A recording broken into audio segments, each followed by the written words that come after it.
Olá, seja bem-vindo ao programa Diversidade. Ao longo dos anos, nós temos falado insistentemente na questão da felicidade das pessoas, felicidade de todas as pessoas, mas como é o nosso foco, a gente vai direto na questão da felicidade da pessoa com deficiência. E nós achamos, nós acreditamos sinceramente que a felicidade ela é composta de várias coisas.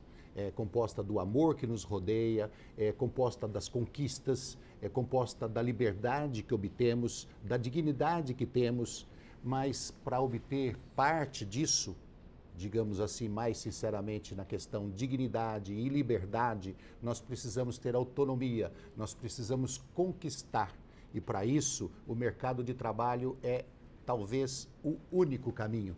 O mercado de trabalho talvez seja o que mais dá dignidade às pessoas com deficiência. Elas ganham o seu sustento, ela ganha a liberdade, ela ganha a dignidade de falar que é autônoma e autossuficiente.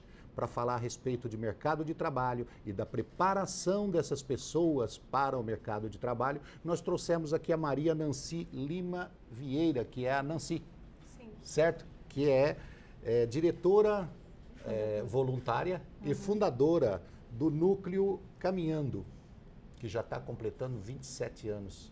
Agora em dezembro nós teremos o aniversário do 27º ano de fundação do Caminhando. E a gente aqui está agradecendo muito o Caminhando, em nome do Caminhando eu quero agradecer muito o convite, Roberto. E realmente o que você está falando tem tudo a ver com a nossa filosofia. O Caminhando surgiu há 27 anos atrás, no dia 16 de dezembro de 1989, e já com este foco, né? Nós pensávamos na época como é que nós teríamos condição de promover a pessoa com deficiência intelectual, com deficiência física, com deficiência auditiva, o surdo, e mesmo com deficiências múltiplas, como é que nós conseguiríamos promover essa pessoa, incluindo ela na sociedade em que vivemos, se não pela via mercado de trabalho. E ao longo dos anos nós temos observado que a promoção, né, quando esse jovem entra no Caminhando, quando ele é treinado, ele é desenvolvido, ele passa por um período conosco e nós o colocamos no mercado competitivo de trabalho, porque alguns até vão para o mercado informal, mas quando ele é absorvido, quando ele é incluído no mercado competitivo de trabalho, isso que você começou falando, que é a felicidade, nós vimos não só no olhar, né, na alegria que ele sente, mas também em como esta família, que nós trabalhamos também com as famílias, como essa família passa a valorizar esse jovem ou esse jovem adulto de uma outra forma. Esse é um assunto importante, nós vamos falar no decorrer do programa, essa questão do envolvimento da família. Mas primeiro eu queria dar alguns pontos assim, de esclarecimento sobre o núcleo. Eu ia falar você tinha me corrigido que não é o Caminhando, porque é o Núcleo Caminhando. Uhum. Quantas pessoas vocês hoje têm capacidade de fazer treinamento? Então, hoje o Caminhando nós temos 171 pessoas, né, que nós chamamos de alunos ou usuários da instituição. São 171 jovens ou jovens adultos, né? Nós atendemos a partir dos 16 anos, a faixa etária vai de 16 anos, nós temos até pessoas lá com 40 anos.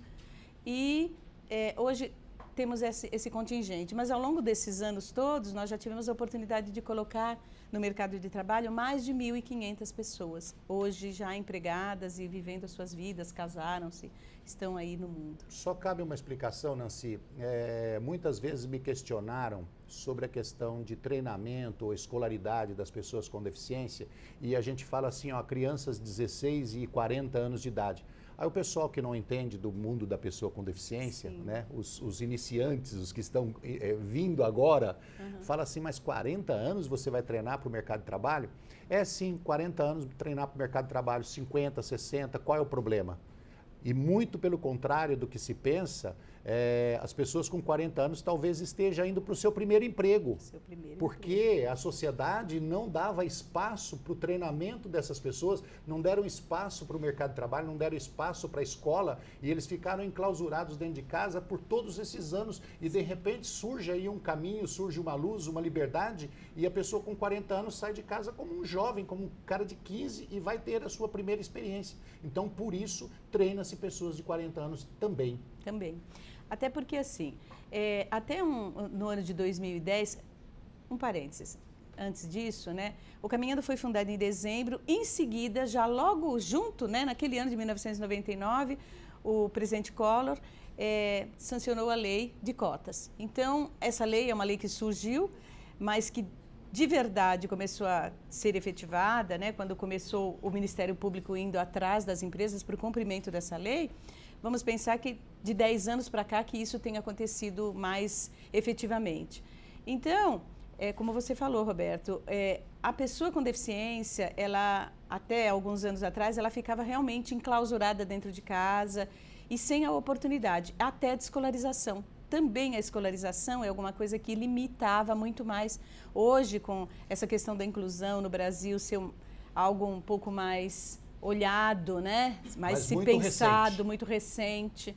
Não é? Então, quando se pensa de uma pessoa com uma faixa etária de 30, 40 anos, ainda ingressando no mercado de trabalho, muitas vezes se pensa naquele que é, né, a pessoa com deficiência física ou com deficiência auditiva. Mas o que a gente percebe, especialmente no Caminhando hoje, é um contingente muito maior de pessoas com deficiência intelectual, com limitações intelectuais mais acentuadas ou mais leves, e ainda com a dificuldade de ir para o mercado de trabalho, das empresas conseguirem absorver a pessoa com deficiência intelectual, até por uma série de preconceitos, uma série de receios, né, de falta de informação necessária e suficiente para que essa empresa absorva estas pessoas. Nós vamos aproveitar, Nancy, e dar um recado também para as pessoas com deficiência que estão nos vendo agora.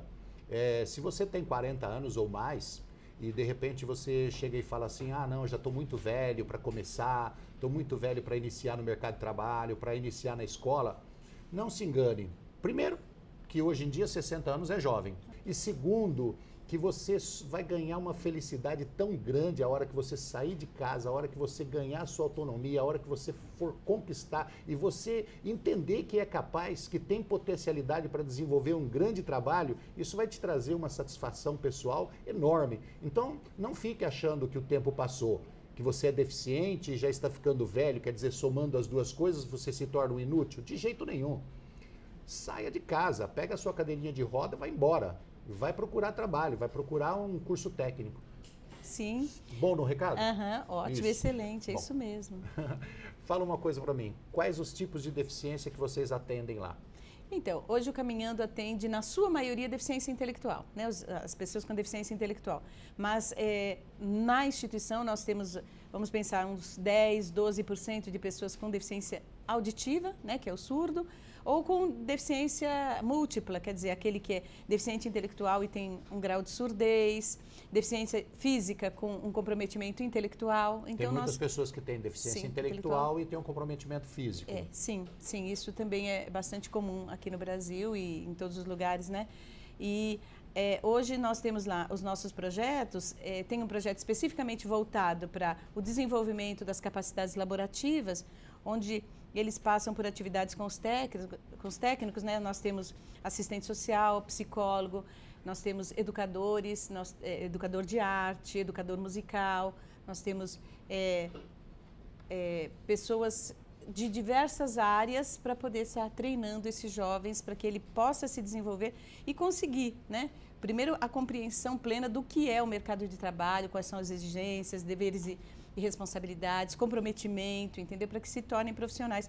Não especificamente um profissional de uma área X, nós não treinamos para uma área X. Porque quando nós entramos em contato com a empresa, nós entramos em contato para, especialmente, né, por causa do deficiente intelectual, para atividades mais operacionais. Não é? Nancy, nós já falamos sobre isso diversas vezes aqui no programa Diversidade, que muitas crianças com deficiência, ela tem uma superproteção da família tão grande que a criança se torna incapaz de um relacionamento social. E, inclusive, a gente sempre diz que também é um alto grau de discriminação essa questão da superproteção. Né? Sim, Nós consideramos sim. discriminação aquelas pessoas que maltratam, que não dão espaço, né? Que separam as pessoas com deficiência por ignorância, não tem outra palavra, por ignorância, né? Ignorância no mais pejorativo do que possa ser, né? Ignorância total, ignorância de alma. Eles separam essas pessoas, mas quem dá, a família que dá uma superproteção, a gente considera também discriminação. Porque eu já percebi que muitas famílias fazem a superproteção, ou seja, fecha a criança com deficiência dentro de casa, em clausula, né? Não deixa a sociedade ver, por vergonha de ter um membro da família com deficiência. Exatamente. Acha que ali o DNA não está puro. Né? Sim. Não tem uma coisa boa no gene da família, então se separa, se esconde-se. Não vou dizer que é todos, mas tem alguns que fazem isso. Isso é um alto grau de discriminação. E aí o que acontece? Essas crianças não estão preparadas para ir para o mercado, se relacionar. Não estão preparadas, às vezes, até para ir para o mundo, né? Então, ao longo da história, a pessoa com deficiência foi sempre muito discriminada. A gente sabe, pelos estudos, eu sou psicóloga, a gente tem estudado muito essa questão da psicologia na questão da deficiência, na causa da deficiência. Historicamente, a pessoa com deficiência ela era completamente não discriminada, ela era excluída, não é? do meio social.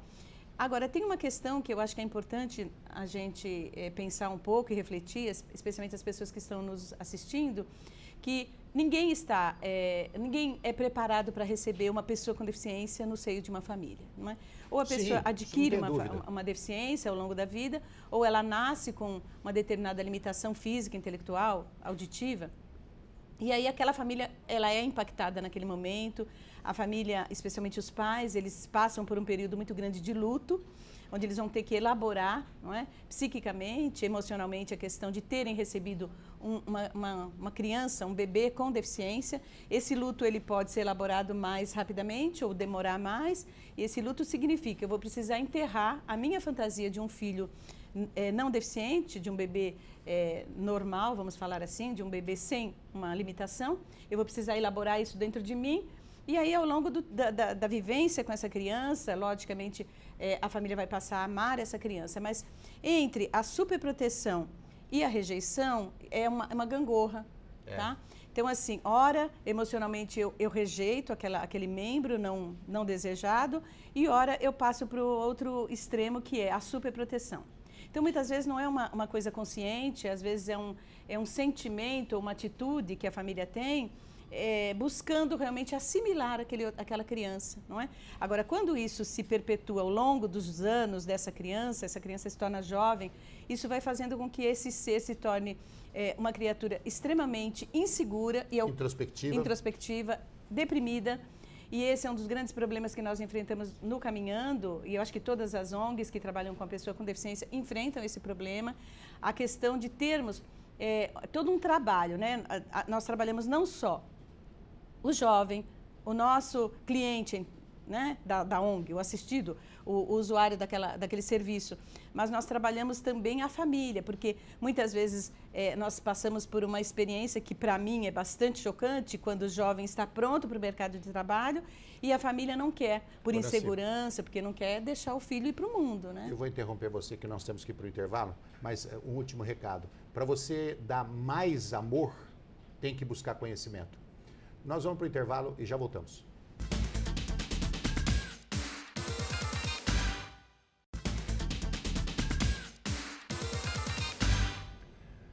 Olá, estamos de volta com o programa Diversidade. Hoje nós estamos conversando com a Nancy, que ela é fundadora e diretora voluntária do núcleo Caminhando, O Caminhando. Não vou esquecer nunca, jamais, O Caminhando.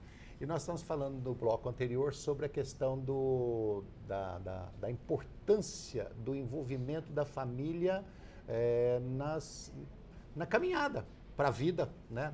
Não é só da pessoa com deficiência, não. A caminhada para o mundo, dos adolescentes, das crianças e tudo mais. Né? A gente não pode fazer pelos nossos Nós temos que dizer como pode ser feito, dar conselhos, até indicar caminhos, mas não fazer por eles. O jovem não deficiente também vai ficar deficiente no mercado de trabalho ou deficiente nas suas relações sociais se o papai e a mamãe fizer por ele a vida toda, né? Sim, então, filhos de pais superprotetores não crescem nunca, né? Deixando bem claro, não é deficiente do que nós estamos falando, deficiente no mercado de trabalho, quer dizer, uma pessoa que não vai se encaixar muito bem no mercado de trabalho, não vai se encaixar muito bem na sociedade, porque está acostumado a ser paparicado. E quando a gente terceiriza a nossa mente para que os outros façam as coisas por nós, necessariamente ou nós nos tornamos pessoas ineficientes ou folgadas mesmo, né? Aquele tipo de pessoa que, nossa, deixa que o outro faça, eu não assumo, eu não me comprometo. E a questão do mercado... A pessoa que não assume é uma pessoa insegura, né? Sim, insegura. Porque toda vez que você faz por mim, qual é a mensagem que você está me passando? Se você está fazendo por mim é porque você não me acredita capaz de fazer. E como é que eu vou ser um gestor? Mesmo da minha microempresa, até de um barzinho que eu montar, da minha lanchonete lá, o meu trailerzinho, você é um gestor. E como é que você vai ser um gestor se você não tem capacidade de tomar decisões? Sim. E no caso do jovem com deficiência intelectual, a alegria, aquilo que você começou a falar no começo, você falou no começo do trabalho, do programa, a alegria, a felicidade que ele sente é justamente porque, assim, é uma questão de superação. Se eu fui capaz, eu fui absorvido por uma empresa, eu vou dar tudo de mim. E é o que acontece com o jovem com deficiência intelectual e com todas as deficiências. Quando a pessoa é absorvida, muitos gestores falam para a gente, nossa, esse funcionário mudou a condição da minha empresa, mudou o humor aqui dentro da empresa. Porque os outros funcionários passaram a se sentir muito incomodados. Nossa, mas essa pessoa com esta limitação... dá tudo de si, se compromete, está sempre disposto, quer fazer sempre o melhor. E eu? Não é? E eu? Como é que eu estou sendo? Como é que eu estou vestindo a camisa dentro dessa empresa? Então, também, né, o empregador, às vezes eu falo até para as pequenas empresas que não necessariamente tenham a lei de cotas, o cumprimento da lei de cotas para absorver a pessoa com deficiência no mercado de trabalho, não seria uma obrigação. Mas eu sempre falo com o pequeno empresário, o microempresário, coloca uma pessoa com deficiência na sua empresa e você vai ter assim uma surpresa de observar como os seus outros funcionários vão se sentir. E muitas vezes vão até se sentir, entre aspas, obrigados a serem mais eficientes, terem mais compromisso, terem mais vontade, né, de produzir, de estar ali felizes, porque aquela pessoa com deficiência está ali com um nível de alegria, de felicidade, de reconhecimento e até de gratidão para aquele empregador, que isso mobiliza emocionalmente os outros funcionários e começa até a melhorar a produtividade. Empresários já falaram isso para a gente. Falando de diversidade, Nancy, você sabe que eu estou um pouco preocupado com relação a algumas notícias que têm saído recentemente.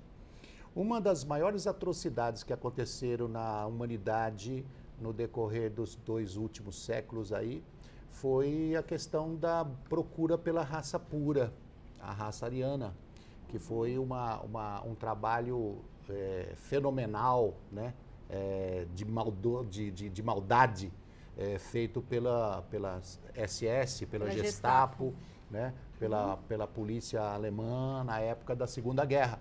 É óbvio que a gente sempre tem que deixar claro que os alemães não têm nada a ver com isso, certo? Então foi uma das partes mais dolorosas do ser humano, foi essa busca pela raça ariana, essa busca pela raça pura. E agora, recentemente, um cientista descobriu uma forma de, através do DNA, você trazer o feto como você quer, mudar a cor dos olhos, mudar a cor do cabelo, mudar... E eu estou bastante preocupado com esse tipo de possibilidade de descarte da diversidade humana. Então, e se você descartar a diversidade humana logo na sua primeira semana de gestação, na sua segunda semana de gestação, seria uma das coisas piores que poderia acontecer à raça humana, porque nós somos o que somos, nós chegamos aonde chegamos por causa da diversidade. A gente aprende um com o outro, a maneira diferente do outro ser, a maneira diferente do outro fazer, e nós somamos as nossas capacidades e somos o que somos por isso. Então, por favor, senhores cientistas, não caminhem por este caminho de tentar novamente essa busca totalmente inútil, totalmente ignorante, que vai atrasar a nossa vida em buscar uma raça pura. Isso não existe. Raça pura somos nós, diversos. Sim. Raça pura somos nós, diferentes. Por isso, maravilhosos. Por isso, maravilhosos. E não tem coisa melhor do que a gente conseguir suportar, né, no sentido de dar suporte ao outro que tem uma diferença de opinião, de capacidade, de condição de vida do que a nossa, não é? Porque é essa diversidade, essa troca de experiências, não é? A gente vê numa instituição como Caminhando, por exemplo, jovens com deficiências diferentes, né? Então, o surdo se comunicando, né? Fazendo a sua linguagem gestual e fazendo um esforço imenso para se comunicar com a pessoa com deficiência intelectual. O deficiente intelectual criando mímicas para se comunicar com o surdo. E assim, e se tornam amigos, namorados, né? Que lá a gente tem os casais também de namorados. Mesmo, vamos pensar, um jovem com deficiência, com diagnóstico, né, de síndrome de Down, namorando uma outra pessoa com uma deficiência intelectual, um paralisado cerebral, por exemplo, um PC, que a gente fala, não é? Então, assim, essa diversidade, a dificuldade de um com o outro. Um dos casos mais lindos que eu tenho para lembrar aí, para a gente contar rapidamente aí do Caminhando, nós recebemos um jovem que tem uma deficiência física muito acentuada, uma sequela de paralisia infantil, então ele anda com as mãos, não é? Ele anda no chão e as duas pernas, ele faz um X e joga os dois pés nos ombros e anda com as mãos, esse jovem, né? E lá no Caminhando, ele rapidamente ele foi educado, não é? Ele passou pelo treinamento e ele logo tinha a capacidade de ir para o mercado de trabalho. Muito pobre, porque a grande maioria dos nossos clientes do Caminhando, dos alunos lá do Caminhando, são pessoas vindas da periferia, com também o grande ônus social de uma situação econômica muito precária. Então ele precisava ir para o mercado de trabalho, eu cheguei a chamá-lo e a gente falou, olha, está na hora, né? Que se ele estiver nos assistindo, né? Juscelino já está longe, assim, da instituição há uns 8 anos já.